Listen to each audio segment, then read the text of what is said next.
Hello प्यारे दर्शकों, आइए जानते हैं कि कुंभ स्नान क्यों किया जाता है। भारत की सनातन परंपरा में कुंभ स्नान को मोक्ष प्राप्ति का मार्ग माना गया है। लेकिन क्या आपने कभी सोचा है कि कुंभ स्नान क्यों किया जाता है? इसका उत्तर हमें महाभारत, विष्णु पुराण और अन्य हिंदू ग्रंथों में मिलता है। महाभारत के अनुसार समुद्र मंथन के दौरान जब अमृत कलश प्रकट हुआ, तब देवता और असुर के बीच इसे प्राप्त करने के लिए भयंकर युद्ध छिड़ गया।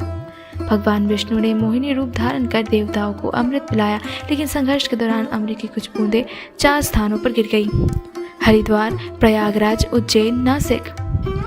यही कारण है कि इन स्थानों पर 12 वर्षों में महाकुंभ और हर 6 वर्षों में अर्धकुंभ का आयोजन किया जाता है।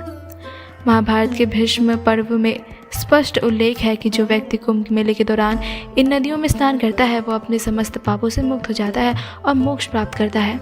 युधिष्ठिर ने भीष्म पितामह से पूछा था, हे गंगा पुत्र, यह कुंभ स्नान कितना महत्वपूर्ण क्यों है? हे राजन, भीष्म पिता ने उत्तर दिया, जब देवगण अमृत प्राप्त करने के लिए 12 वर्षों तक संघर्ष कर रहे थे, तब उन्होंने अमृत के कुछ अंश इन पवित्र नदियों में प्रभावित किए।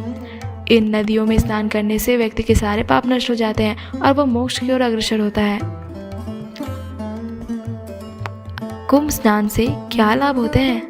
महाभारत में कहा गया है कि मनुष्य अपने जीवन में जाने अनजाने में कई पाप कर बैठता है। महाकुंभ के दौरान पवित्र नदियों में स्नान करने से व्यक्ति इन पापों से मुक्त हो जाता है। भीष्म पितामह ने युधिष्ठिर से कहा था कि जो पुण्य हजारों वर्षों की तपस्या से मिलता है, वह केवल कुंभ स्नान से प्राप्त किया जा सकता है। श्री कृष्ण ने अर्जुन से कहा था कि जो व्यक्ति कुंभ स्नान करता है, वो इस जन्म के साथ साथ अगले जन्मों में भी पवित्र रहता है और उसे मोक्ष प्राप्ति का मार्ग मिल जाता है।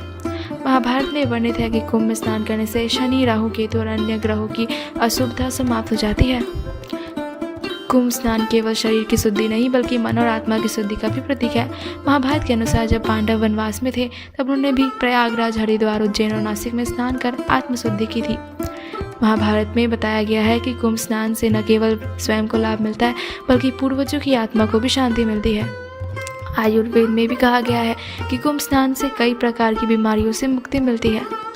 महाभारत के अनुसार कुंभ स्नान केवल धार्मिक क्रिया नहीं, बल्कि आत्मिक जागरण का पर्व है।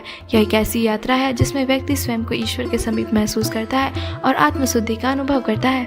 विज्ञान भी यह मानता है कि कुंभ स्नान के दौरान जब लाखों लोग एक साथ पवित्र नदियों में स्नान करते हैं, तो वातावरण में विशेष ऊर्जा का संचार होता है। महाभारत के अनुसार जब श्री कृष्ण और पांडव तीर्थ यात्रा पर निकले थे, तब उन्होंने प्रयागराज में संयम पर स्नान किया था। श्री कृष्ण ने अर्जुन को बताया था कि कुंभ में स्नान करने से मनुष्य को अमृत का पुण्य प्राप्त होता है।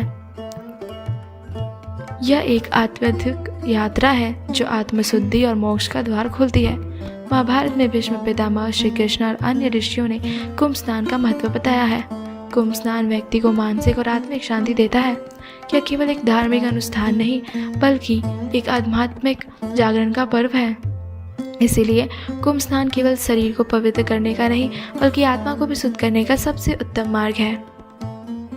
आज के लिए बस इतना ही। मिलते हैं अगली वीडियो में।